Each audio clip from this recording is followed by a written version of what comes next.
asane nsoma ɔka nyina ne sɛ ɔno de ɔnyi ni sɛ Nyankopɔn ɛyɛ bibia na adeɛ bi a esi no ɛyɛ nipa na ɛyɛ wɔse so obi de sika apae witirim a timi hwa wo yare ma ahotɔ wasɔte a ebe yɛ de kɔ hospital yɛbɛtimi ɛde atale hɔ enti a ne nkrɔfoɔ ka sɛ Nyankopɔn na yɛ anwanwadeɛ ne ade no wɔse no korɛ paa deɛ ebi ennimu a kyese wɔno so de nanu disem sɛ Bible no ɔse yɛ abrɔfo ɛna twerɛ enti yɛ Nyankopɔn ɛna twerɛ saa nneɛma no to ɔno deɛ wɔnye enni ensɛm wei na ɔde aba beto dwa ɛgya yɛntie wɔno ankasa nanu disem ɛna de wi a yɛnso yɛ wadwenkyerɛ bi a ne yɛnso yɛ de aba spirit bia ni kurom ha mo kra ni nyina me ka kire broni onim se mo wo mental issues say na me nua e baifo na me wo fa e baifo na me ma me bi e baifo wo ya aboa na baifo wi ase anka me hui why na wo Ghana me nyina ne so ma obia ni Ghana waji mi kakra me mfa ye jamfa na fichire ma di o nyina temahia ye buru me nua akonfoi malamfoi why obia ye me di oba bia nyeye because e entro e fiction, it doesn't work like that. And I make a choice a book mu Yesu nante fa ensuo so eno ne nsenkyerene ya Yesu beye oti obia so twato from ofa de tare oni nyina broni ye okrum a opa ma obi nya accident sisi ana ne nsantim firi so omde tua ma obi mfa sika ntwa aso sisi emergency for ba mbetare acha 1 month waso no betare aye adwuma enkofo nante wonsuo so wo ha se da bia dade e kro ma ya amena fa wiem alupren a eba Ghana no nipa na ye nyame na de free wiem bai ti senkyerene ya obukunum nyina broni na oye na de wa hadada maka cho se nsuo beto a odika ka kire wo e ma obi apie ekohye ne dam tam nsuo beto awia bebo ni nyina obeka kire wo maka kire Ghana eclipse awia bechi bosome broni kan ya be 3 months ahead e de ho space nyina bra bibini nyame bia nkasa nkire no ono ohu de nsenkyerene ya Yesu be bia broni ye ni nyina okruma asase be wo so a medical ka kire se asase be wo so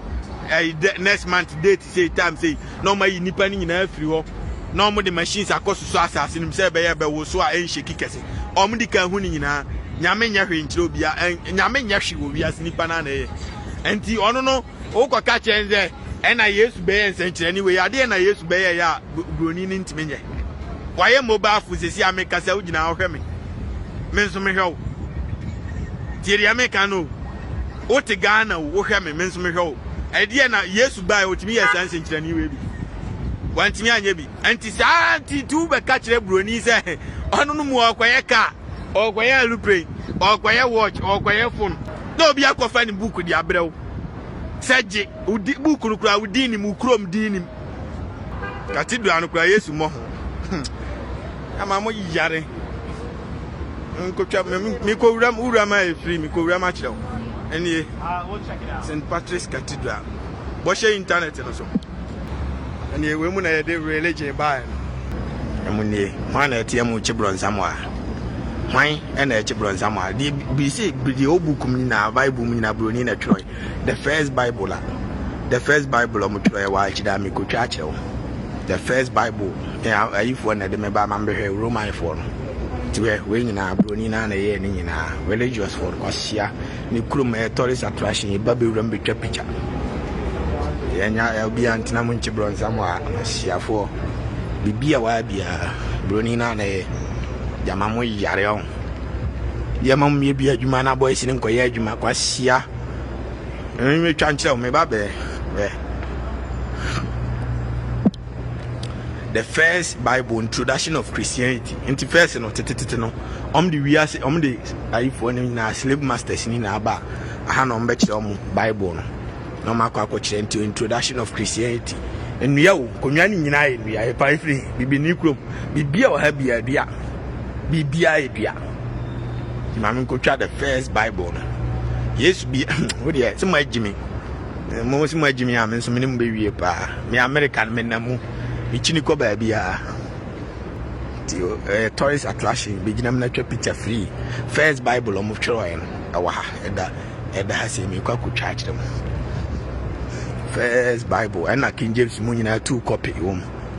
Yesu hona hu Yesu picture wa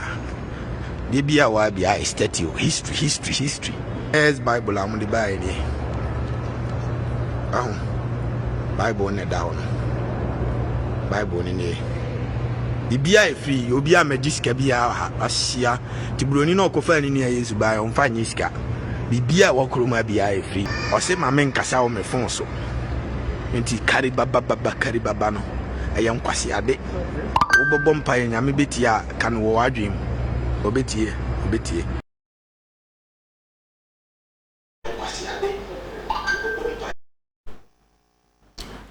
abusan for say de enya abani me bisa say we den kokosi bancha josu cause baby ensam no ene nam no sanse dodo na ene duodum ti no na de wo kan sense nkire ni bia ni wo de wo hu say esi a efie nyankopon anasese won de hu ni say abrofo na netimi eye bibia na say nyankopon enye anwanwade bi ono ne nsam a ode ababetu adwan ti me adawro ma mo amuni mo den. Hello, good afternoon. Afternoon. Eba chawdin baby afrefi. Me a uswansa masaba bi. Mate. Wadwen kire ne sen be me na. Ti denat no veze ye penny for na sabio o mayen o matututu no wadi na nyi na o de o top de ye nyina ti waze. Aw ko fifa nya me suna ya de ba masa ye nyina ye ningi o. Ti nya me wo ti nya me nu at the end no wu na ogbe mu. Enti me say regions now attacking the won't forget no one there before the name I'm top name so before you say and then say fire man of this lion for cardi blood good way and why I the copy anything there Mr. No holiday and at least mammy didn't know because Yakupono they know so no Indian and then we are sort of bumping Yakupoti it don't down no fire before my never own baby many why you Matsi and I also so can be a into so Ubabo na be kan ebeti. Hello, good afternoon. Good afternoon. Me ba cho.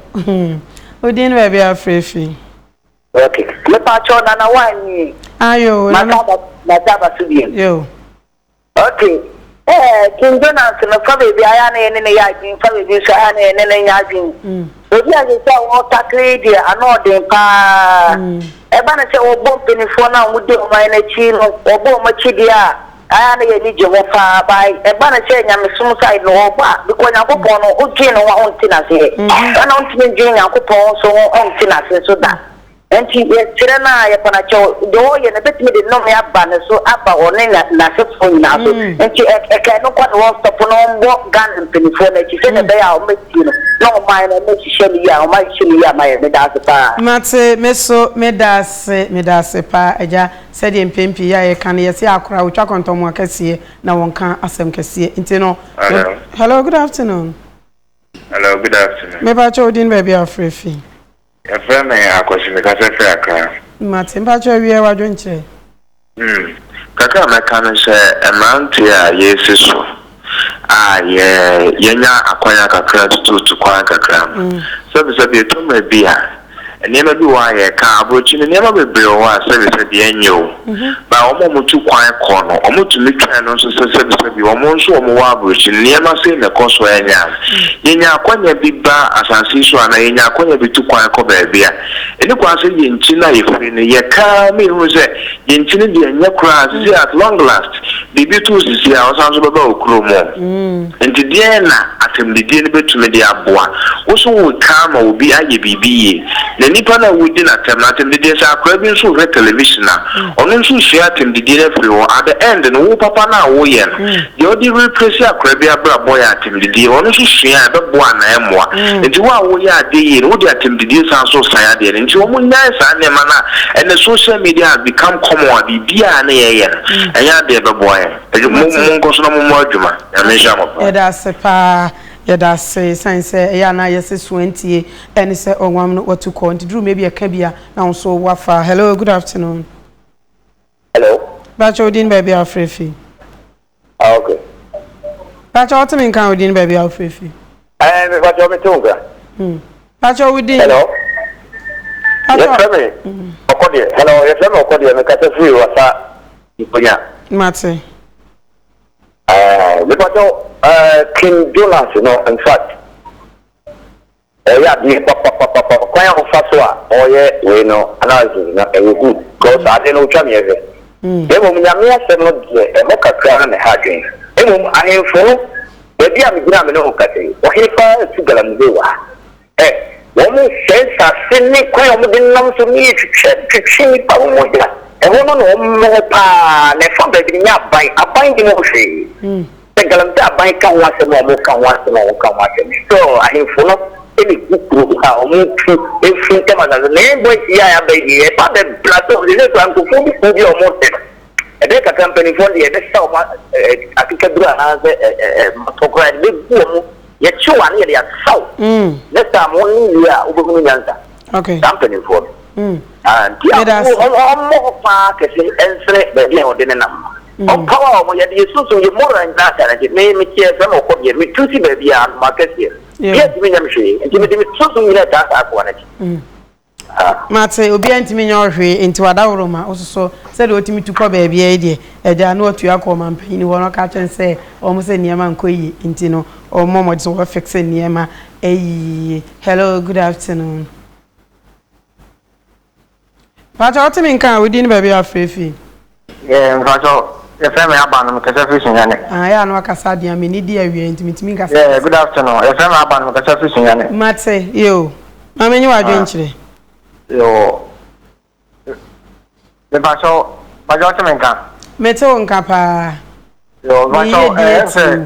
abranche no tini Jonas na bra o share sa ni mu ase no hu se nkofo bebri e support ya o ye no me se tumi no the support ba bi kakra ya me ne nya adwene tabi panyimfo na odidi o matemo tabi se obi ya de ne sa de ne nya atemu na obedi no kra na be wani pa na ye de are den o ye no unse bi wadi atama odi akofo support o be bi odi wura be kai say last week o se den odi wura muslim edi mpanyimfo atem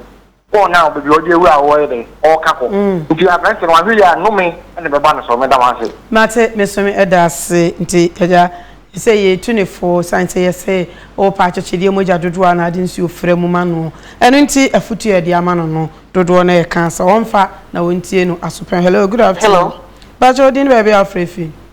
me Pacho me free half me frame me Eric okay me Pacho wadwen kire wie wa hena ban Pacho ma ha me jo so ede shampoo nchia yo well any credit asa nti wo bo modin aso betimi abobi eguso what as me dem ni anim guase okay hello good afternoon Mira hello na asem se awoni abotre good afternoon mejo so within baby afrefi o fa me je me ka sapade ya yo Pacho meet you I'm a Martin Trams one say Jonas Joyano you know credit other the politicians the what do you call them the religious matters na la doka found na you know because we say Bible ma yes Jesus benante eposo me boa benante eposo I mean atese ma na me ni ho o mo Jesus benante eposo we so aye shape out to me eposo fa cut there 1,000 so it ne abofo na one to miracles pa abofo mo ndo say yeah before the Christians are here ya ho chinchin ya